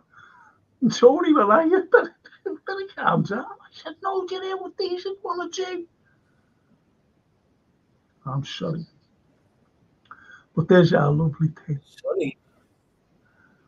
So you're right there, Ian Mack. You're so right. And Gary Rigby, it's annoyed me as well, he's answering Ian. I find McCartney embarrassing these days. Why doesn't he give it a rest? It's not like he needs the money. We actually have a bigger population than Manchester, but they want to belittle Liverpool, says Gary Rigby, all the time. All the time. For some reason. I've been on Sky Sports, twice. And it was about the rivalry. So I was on that, it made up with what I did. And the next one was about commerce. So I said, yeah, go on. And when I went on, I said, we fed Manchester. I said, without Liverpool, Manchester would have been nothing. And the surrounding little vassals of Manchester. Because of the cotton coming in through Liverpool. I said, we fed them. And there was loads of Manchester people going, who's that fella on Sky Sports? It's never asked back again. Have we seen anything controversial? Why not? Why can't you tell the truth? Grassy Knoll says TW, I think Savlana, yes. Oh, yeah, Savlana, man, after all over, yeah. A few people have remarked the same suspicion as well. George Melly, though, when I was young, I found him a bit creepy, to be honest, but I warmed to him, says TW. He was a great man, TW, honestly. Believe me, he was a great man. People did find him creepy. He looked larger than life. Yeah, larger than life, that's why. Which may be dangerous, given the information that we know now about certain high-profile celebrities. Then we're always wise to be a little cautious. But George was a character, I think, but not in a bad way. No, he was a lovely person, DW, honestly, and I'm glad that you warmed to. I really am. Because he was such a lovely sweetheart. And I'm glad you mentioned that about Grassy. I really am. And Savlana. Supposed to be Ukrainian living in Moscow. Well, she was born in Odessa, living in Moscow now. How can you be born in Odessa and call yourself Ukrainian? Anyway. Ian Mack. Yep, spot on about Michael Jackson concert, Frank 120. Yes, I was going to say 130, but I wasn't quite so sure. Wasn't quite so sure, so I left it out. But you're right. 1988 there, that's it. And then after we capitalised on the concert, we never capitalised on the concert entry because of our more massive concerts. Yeah. DW. Yeah, I admire the man now. It was just my reaction at the time. I had a drink last night during and after the England match. Ended up watching a few music vids on YouTube. A Day in the Life, what a song. Yes. Great Beatles song. Great Beatles song. Good man. What a writer he was, Lennon. Wow. Unbelievable. Right. Got to take it down. Right. Here we Now, go. why that? You drew my attention to it, and when I can't not look at it once you it's that thing of we only look eye level, or we look at the floor, we don't look above. And when I did look above, I mean, I'll let you describe where it is, but the goddess of wisdom um, absolutely rings true as well, given the location. Given the location. It's a laugh, isn't it? It's a laugh, to be honest. Minerva, because when I say to people, who's that? Everybody everybody says, who do you think they say it is? Britannia. Probably No, they all say Britannia. I've always said, I say to groups of people, who's that up there? They say Britannia right away. And I said, no. I said, Britannia, if that would have been Britannia, instead of holding a spear, she would have been holding a trident. And you're like, oh, what's that then?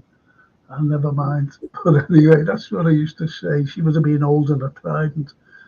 And I said, it's Minerva, the goddess of wisdom. I said, and look where it's placed, over the town hall. Make it up, couldn't you? well, I don't know. that's why she's got to be in, I guess. Yeah. Yeah. I remember being interviewed. It's funny. I was being interviewed by Rob, forget his name, off Granada Reports, nice fella. And I'm being interviewed, and that's in the background, and I'm standing there, and he's there, and he's interviewing me about the town hall. And the next for Granada Reports, and the next, remember Gary, he was the mayor at the time. Gary, God blimey, I forget his bloody name. Gary. Him and Steve at Partners or married or something like that. Oh, Miller. Gary Miller, thank you. And he come running over and went, hello. Started kegging in on the interview. You're going out live. All right, Gary. No problem. Yes, honestly, God, it was so funny the way he just came over. Hello.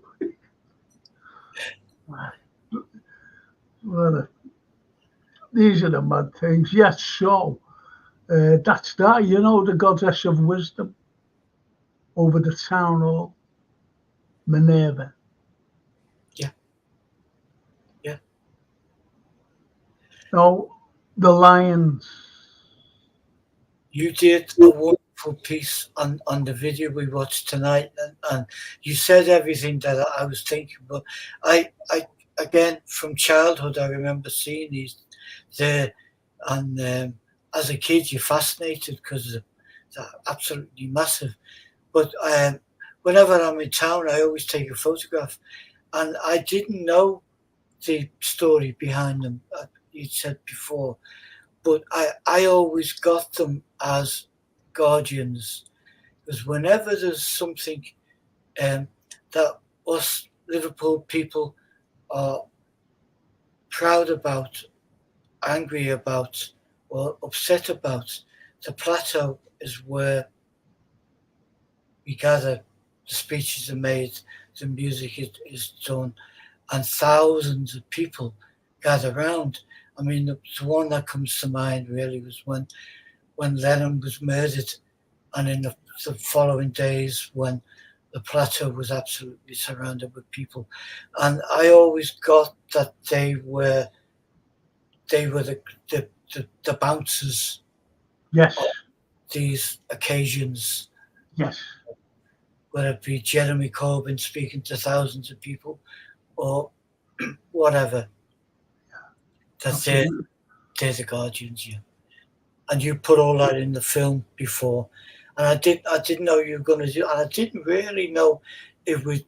I didn't know myself. I don't know the clips coming on. I'm being honest. Good. Well, I've only ever picked one clip, and that was the other week. Well, that's why Jason's our third member, isn't he? He's just and he just sits there. Absolutely. Do you know what? Do you know when I was filming that? Yeah. There was loads of outtakes, on one thing. And to see the far one as you're looking at it, it's just hidden. And it's got like, no, it's this one here, the nearest one. It's the nearest one. And on it's like, it's back. See, by the hind leg, right? Yeah. But on the other side, there's a hole. And that was where the thing was going to go in for the water, to come out of the mouth. Yeah. Should have heard me try to say that.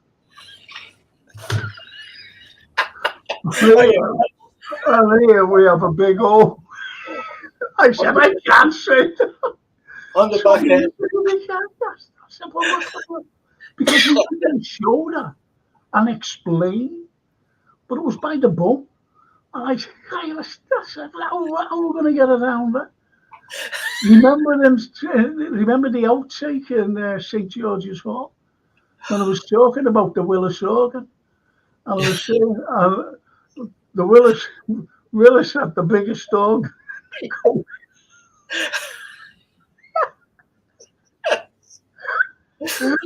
And that was just like that. Tony Shaggy Cats. 652. That's some laughs, honestly. Some laughs with them stupid outtakes. And I said, put them outtakes on, Tony. And he went, shall we? I said, yeah. I said, people just think that I just go on and, isn't Frank great? I said, it's not like that. I said, you do get mixed up with it. I get mixed up and get stuck for words. And so anyway, he said, okay. And he was a success. But where Roger Phillips, when I was talking to Tony about putting them on the outtakes, he said, oh no, he said, don't do that. It's unprofessional. I said, no. I said, it's not. I said, if Richard Harris can do it with his kids, putting their outtakes and bringing them home and saying, yeah, that's how good your dad is. See what I mean? Yeah. Yeah. No. And Gary Rigby. Going back to the Liverpool-Manchester rivalry, one massive mistake was not calling us Greater Manchester. Liverpool, us Greater Liverpool, and leaving Manchester and Lancashire, but they didn't want it for Liverpool. I blame Teddy. Yes, because besides being underfunded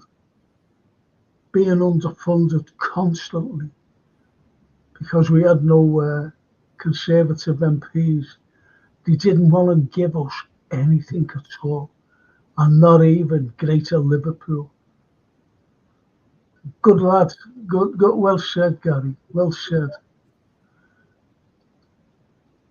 Even if Franking guests and chat drink these.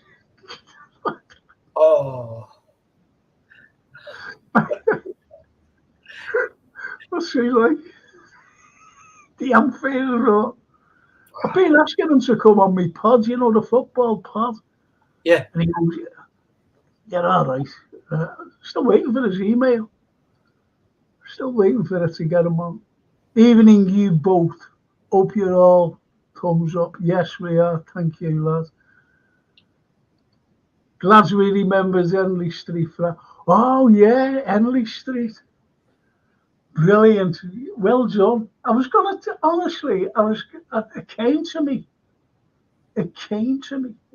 And I said, oh, get hold of him. And all of a sudden, you're there with Henley Street. Well done. Cracker. Henley Street, might I add, people, was the shortest street in Liverpool. And do you know where it was, Anthony? No, no, Frank. You do, you know. I'm going to tell you where it was. And people never, ever, cottoned on that it was the smallest street.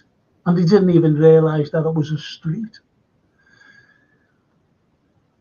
Do you know the entrance to Lime Street Station? It's got a lift now, hasn't it?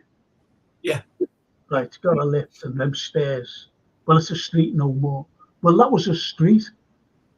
That was an actual street. That's where cars went up and coaches and everything, to unload passengers and to pick passengers up from Lime Street. Yeah.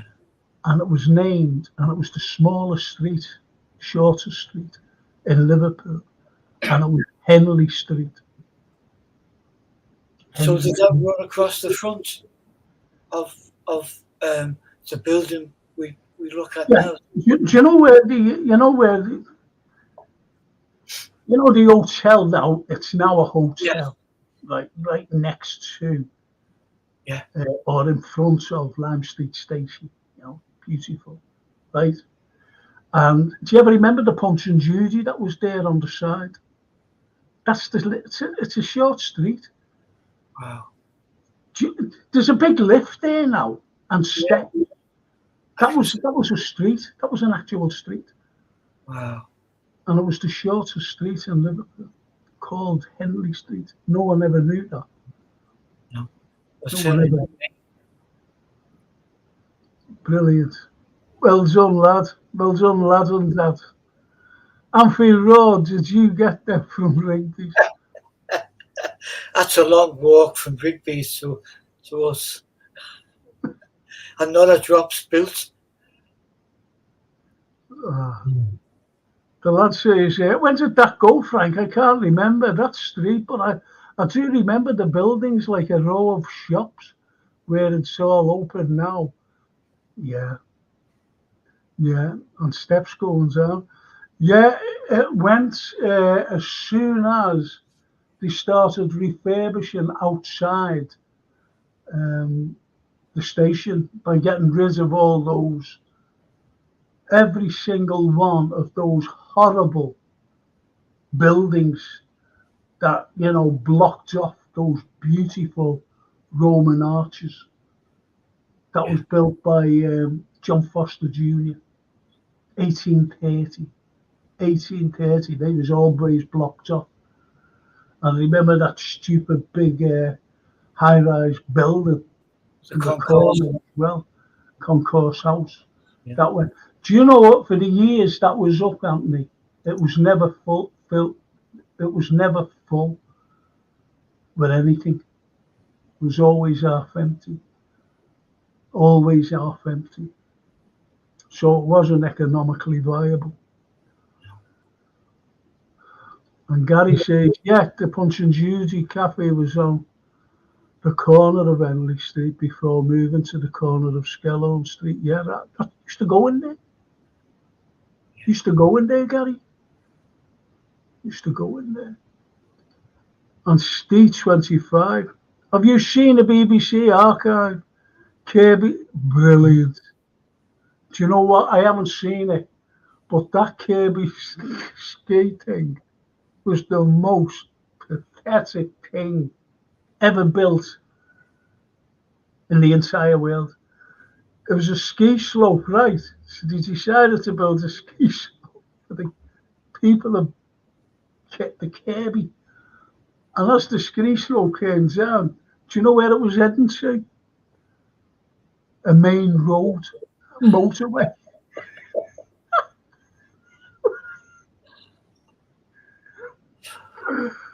I remember that years ago. I didn't know it was on YouTube though, Didn't know it was on YouTube.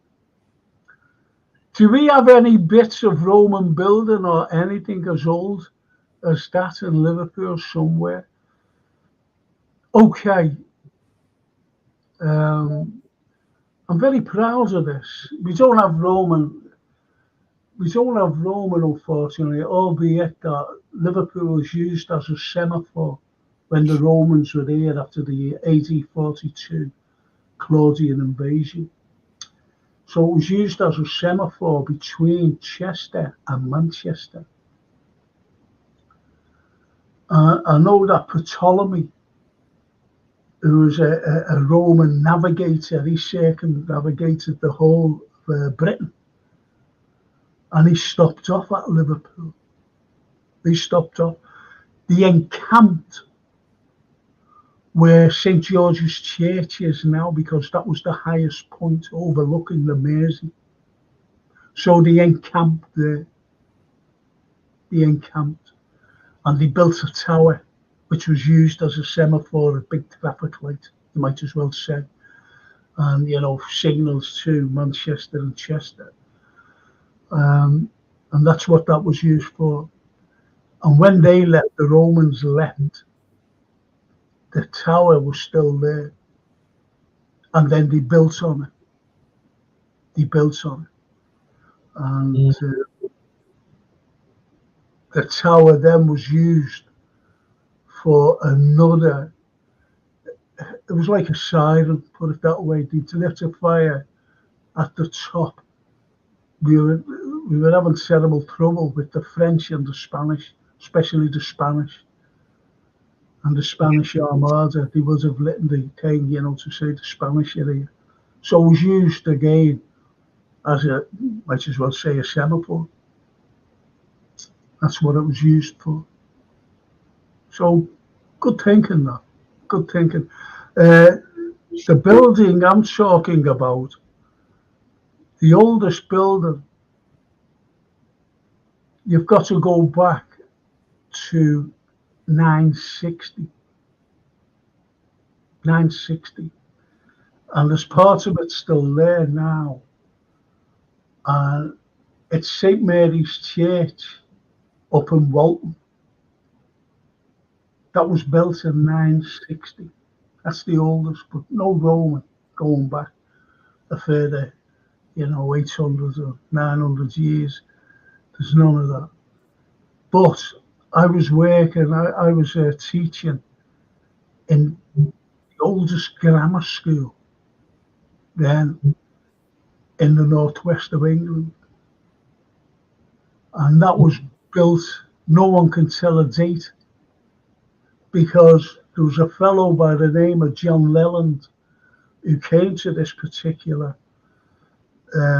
grammar school to stay while he was looking at Liverpool. And the first thing that was ever written about Liverpool was by John Leland, who was an antiquary and librarian to Henry VIII. And the first thing it said was Leopold, Liverpool, alias Leopold.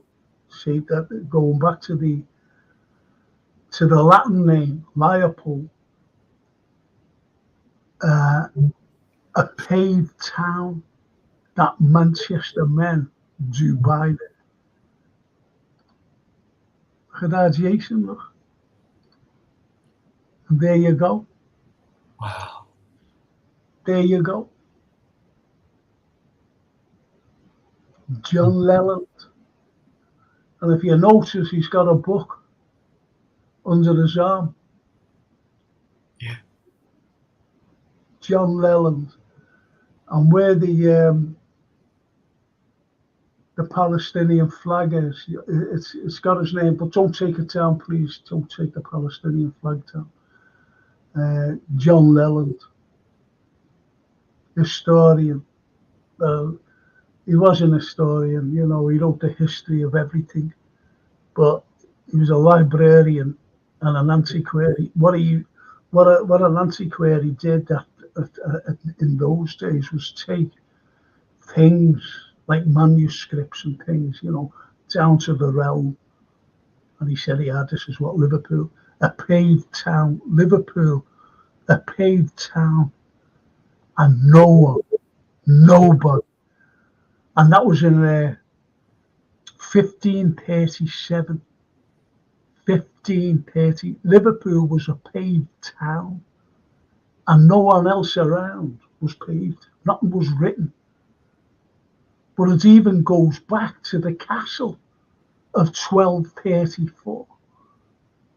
1234.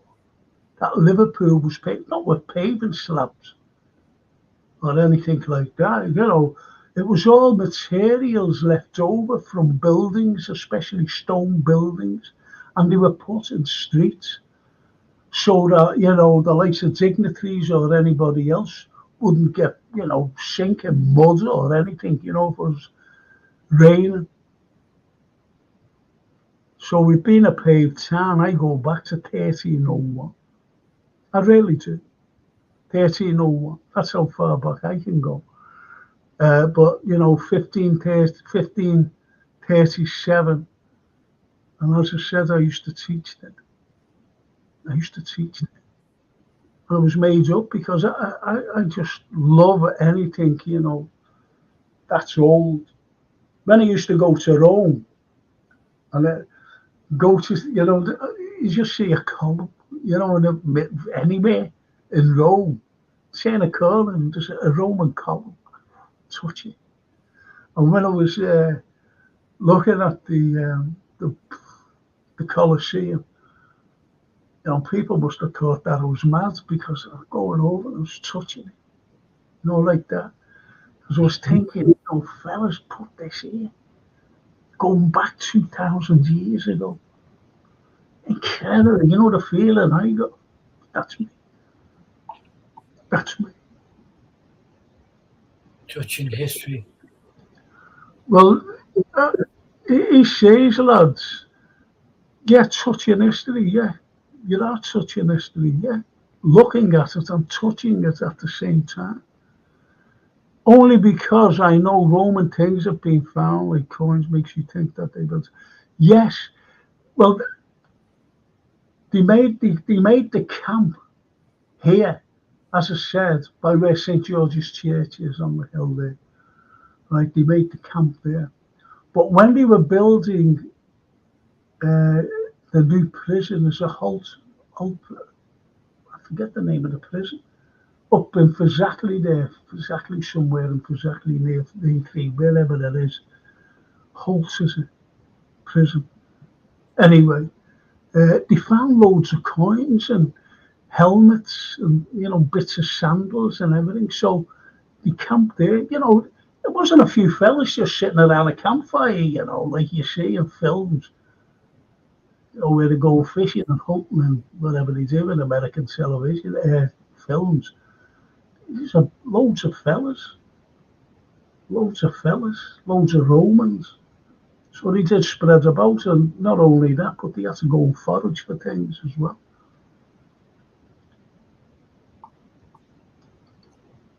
That's the church next to the black. Yes, that's it. That's it. And no one knows where it was built because he was there in 1537. So there's no specific date. So it could have been around 1400, 1500, you just even like 1480 or whatever.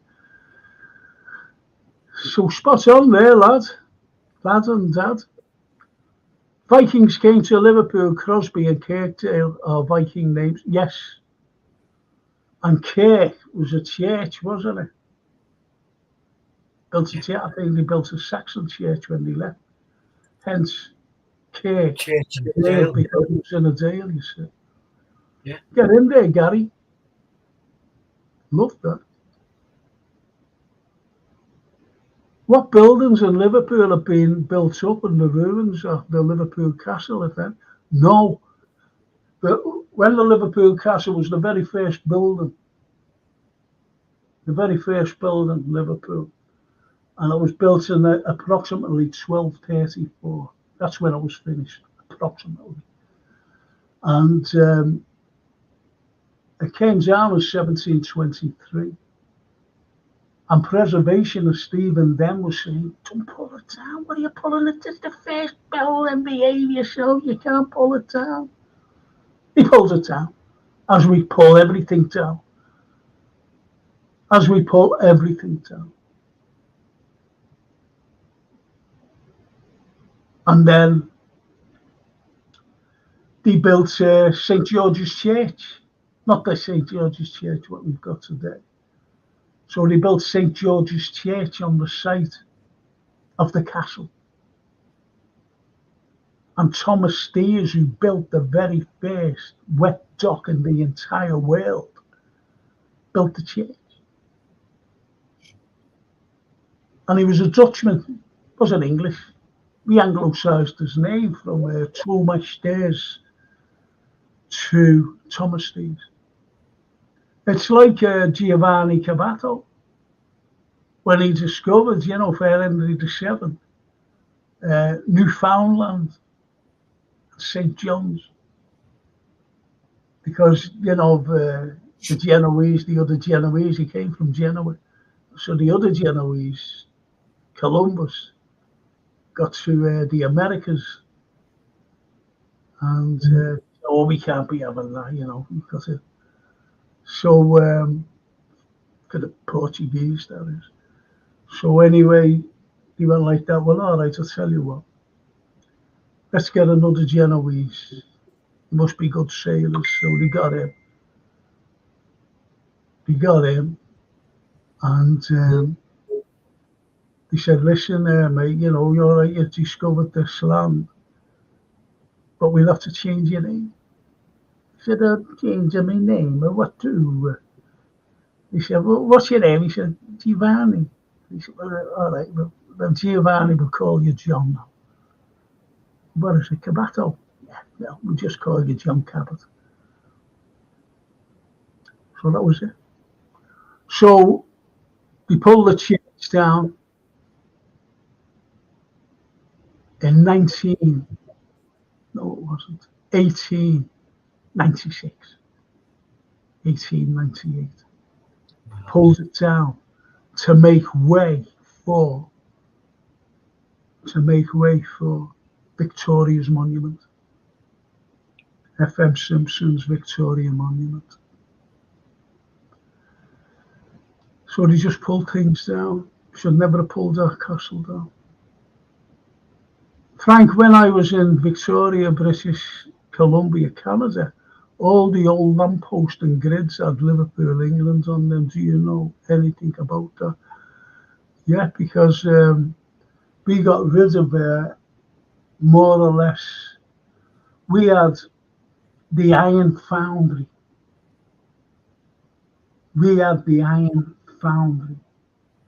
John Craig, the iron foundry. And that's what we built, lampposts and grids. It's like what we built, what Craig did with the Mersey foundry. He made the iron to build the very first infrastructure in the entire world of iron. And that was it. 1814 for the Thomas Rickman's St. George's Church, I've just mentioned before, St. George's Church on the hill. That was the very first building to use iron infrastructure in the world. So, he started building, the Mersey Iron Foundry. But we gave lots away. We built these lampposts, we built grids, we built everything. Or made them, not built them, made them. And we gave loads of things away. We had to get rid of iron. We got rid of loads of stuff. If you look at St. John's, no, it's not. Yeah, St. John's Gardens. Have a look at it. Next time you go down there, have a look at it very carefully. And have a look at each post going around it. Have a look at each entrance.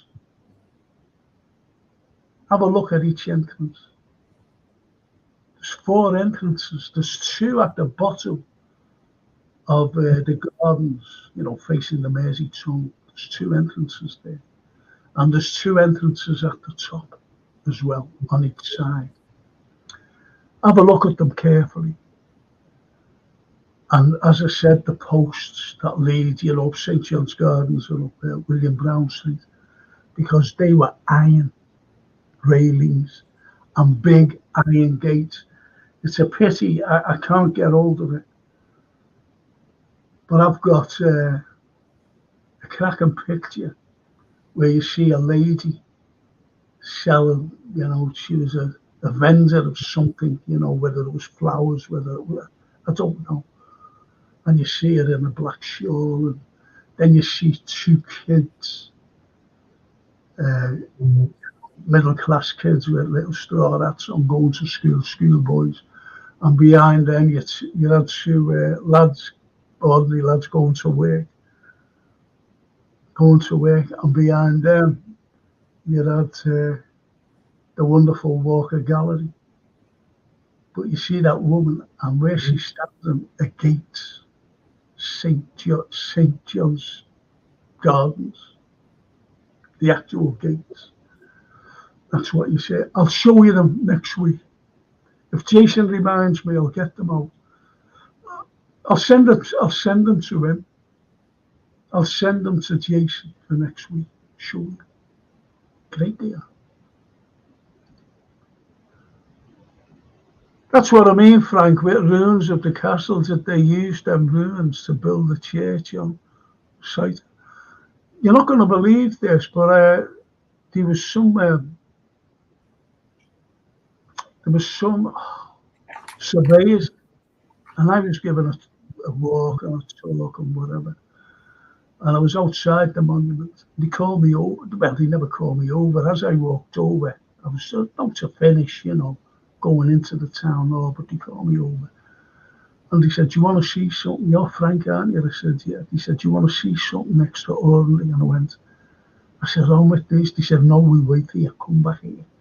We'll wait." He said, "How long are you going to be?" I said, "About 20 minutes. Because walk fast." So he said, "Okay, we'll wait for you."